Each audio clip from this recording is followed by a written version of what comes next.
नमस्कार। बात दिल्ली चुनाव की हो रही है और इस बार दिल्ली में मुकाबला तो वैसे देखिए दो पार्टियों के बीच दिख रहा है, लेकिन एक पार्टी है जो अपनी किस्मत आजमा रही है और बात हो रही है एनडीए की। एनडीए ने अपने सहयोगियों को भी खुश रखा है।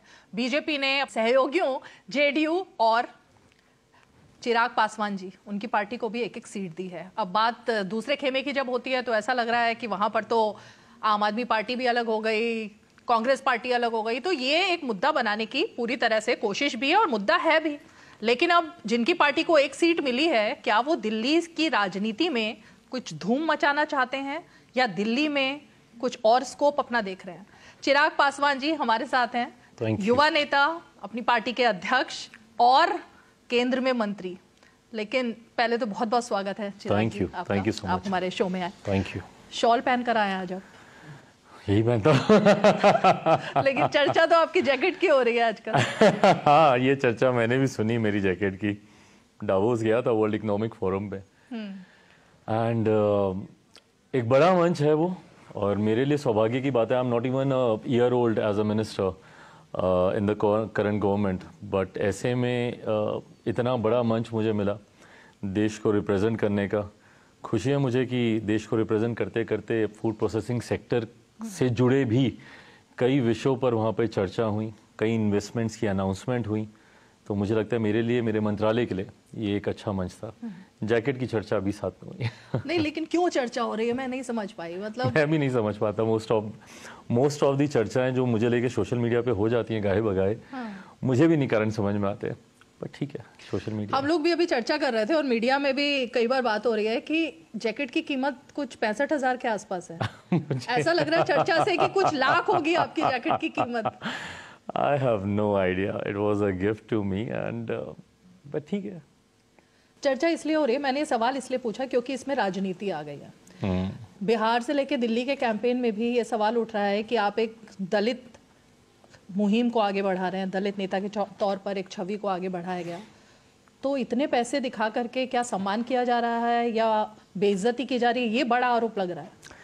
देखिए, पहली बात तो मैं मानता हूं कि हर किसी में वो क्षमता है अपने आप को आगे लेकर जाने की, और मुझे लगता है कि समय समय पर जब आपको डिस्क्रिमिनेट किया जाता है just on the basis of the caste that you come from, that is the fight जो कि लंबे समय से अलग अलग स्वरूप में हम लोगों ने लड़ने का काम किया।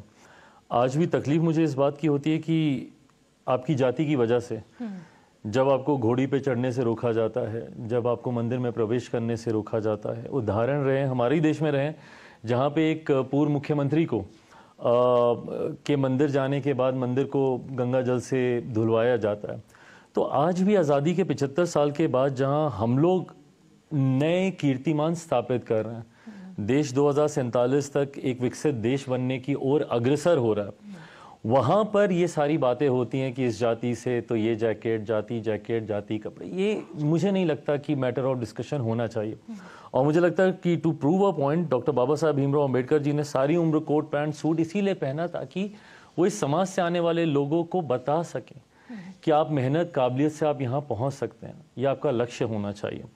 ऐसे में मुझे नहीं लगता कि दलित पॉलिटिक्स को जैकेट से जोड़ के देखा जाना चाहिए कि भाई आप उस वर्ग से आते हैं तो इसलिए आपको नहीं पहननी चाहिए या आपको पहननी चाहिए। I don't see any point, and इसलिए most of the time I don't even get into these debates.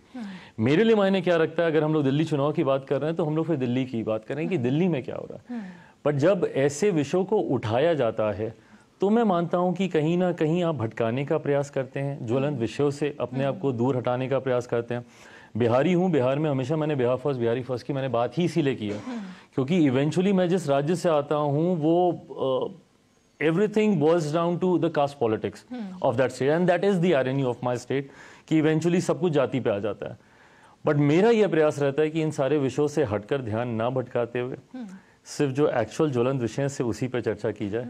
Social media के एंजॉयमेंट के लिए सारे टॉपिक वहीं तक छोड़ दिए जाए। लेकिन आप पर सबकी निगाह लगी रहती है, इसका मतलब तो कि आपकी जैकेट भी चर्चा में है, उसको राजनीति से भी जोड़ा जा रहा है, फिर आप किसके साथ फोटो और सेल्फी ले रहे हैं पार्लियामेंट में, उसका भी विषय बनाया जाता है, उस पर भी राजनीति होती है। जैसा मैंने कहा कि वो सब सोशल मीडिया में मैं खुद भी इंजॉय करता हूँ, ऐसा नहीं है कि मैं सोशल मीडिया पे नहीं हूँ।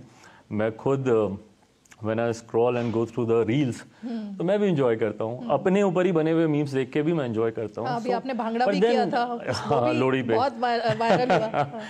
सो बट देन वो सोशल मीडिया तक है। बट देन जब हम लोग चुनाव या सीरियस पॉलिटिक्स की बात करते हैं, एक ऐसा विषय जो आपके आने वाले 5 सालों को प्रभावित करेगा, तो उसमें मुझे नहीं लगता कि इसकी चर्चा का कोई महत्व है। दिल्ली चुनाव पर एक सीट देवली, और वो भी जिसको आपने टिकट दिया वो एक तरीके से बीजेपी का ही नेता है। तो आपके जो विरोधी हैं वो ये कह रहे हैं कि भले ही पार्टी आपकी हो लेकिन नेता तो बीजेपी का ही है, वो तो घुमा फिरा के सीट तो बीजेपी के ही पास चली गई। देखिए, इवेंचुअली पहली बात तो मैं आपका धन्यवाद कहूँगा कि आपने इस बात को स्वीकारा, क्योंकि हम लोगों के ऊपर एज एनडीए अलाइज ये ताने ही दिए जाते हैं कि अलाइज को पूछती नहीं है बीजेपी, अलाइज को साथ नहीं रखती। बट ये वो उदाहरण है, झारखंड में भी हम लोगों ने एक सीट पर हम लोगों ने चुनाव लड़ा, हम लोग जीते। ऐसे राज्य जहाँ पर गठबंधन के हमारे जो बड़े सहयोगी दल हैं, भारतीय जनता पार्टी, जहाँ जहाँ उन्हें लगता है कि सहयोगियों का यहाँ पे प्रभाव है, वहाँ पर हम लोगों को चुनाव लड़ने का मौका भी दिया गया। और मैंने हमेशा इस बात का ध्यान रखा कि मैं संख्या के लिए कभी सीटें नहीं मांगूं, ये दिखाने के लिए नहीं कि मैं 4 सीटों पे चुनाव लड़ रहा हूँ, 10 सीटों पे चुनाव लड़ रहा हूँ। जो सीट मैं जीत सकूं और जीतकर अपने गठबंधन को मजबूती दे सकूं, प्रयास मेरा वही रहता है। कि मैंने महाराष्ट्र में एक सीट नहीं मांगी क्योंकि मुझे था कि वहाँ पे अभी पार्टी या संगठन अभी हम लोग का उस स्तर पर नहीं है कि हम लोग करके we could add any value to the alliance. But हाँ, झारखंड में मुझे चाहिए थी। झारखंड में हम लोगों ने पिछली बार भी हम लोगों ने चुनाव लड़ा था। उसी तरीके से दिल्ली की भी अगर आप बात करें, उत्तर प्रदेश, बिहार से आने वाले भारी संख्या में लोग यहाँ पर रहते हैं, जो अपने आप को कहीं ना कहीं लोक जनशक्ति पार्टी, रामविलास, मेरे नेता, मेरे पिता आदरणीय रामविलास पासवान जी की विचारधारा से अपने आप को जोड़कर देखते हैं। मैं मानता हूँ कि यहाँ पे हम लोग का वो प्रभाव है जो गठबंधन को मजबूती दे सकता है। कौन सी सीट हम लोग को जो हम लोग जीत सकते हैं उसको शॉर्टलिस्ट किया गया, एंड ऐसी 5-6 सीटें थी जो गठबंधन के सामने प्रस्ताव के तौर पर मैंने रखी कि इनमें से कोई एक सीट, मैंने कोई 4 सीट, 5 सीट, 2 सीट के मैंने दावे नहीं किए, क्योंकि मैं मानता हूं कि जब आप गठबंधन में होते हैं, सहयोगियों को भी आपको अकोमोडेट करना। जनता दल यूनाइटेड भी चुनाव लड़ रही है, तो मैंने इन सीटों का मैंने प्रस्ताव रखा था। उसमें से जो सीट मेरे खाते में आई, देवली की वो सीट थी। और जिस व्यक्ति का आप जिक्र कर रहे हैं, दीपक तंवर वहाँ से चुनाव लड़ रहे हैं। ज़रूर वो भारतीय जनता पार्टी के नेता रहे हैं, बट आप यकीन मानिएगा मैंने उन्हीं के लिए ही ये सीट ली भी थी, बिकॉज वो लंबे समय से मेरे साथ, पार्टी के साथ सदस्य के तौर पे नहीं, बट एक लंबे समय से वो मेरे साथ पार्टी की सोच, पार्टी के विचारों के साथ वो जुड़े रहे। और मैं भी चाहता था कि उनको एक मौका ज़रूर मिलना चाहिए। पिछली बार भी उन्होंने प्रयास किया, नहीं लड़ पाए, बट मुझे उम्मीद है कि इस बार ना सिर्फ वो लड़ेंगे बल्कि जीतेंगे भी। आपने एक नारा दिया उनकी सीट पर जब आप कैंपेन